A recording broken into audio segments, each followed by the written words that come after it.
இந்தியாவில் இப்படி ஒரு ஜாக்பாட் அடிச்சிருக்கு நமக்குன்னு சொல்கிறத விட நம்ம கவர்மெண்ட்டுக்கு.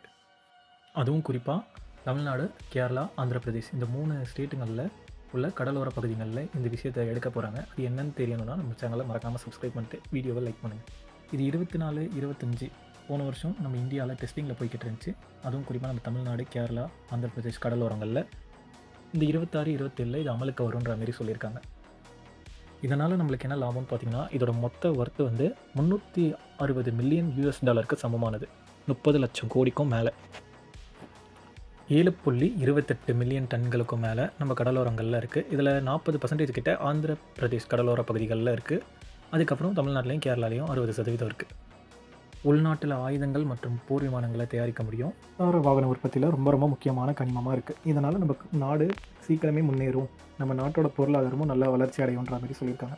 அதனால் என்ன பிரச்சனைனா, கடல் வாழ் உயிரினங்கள்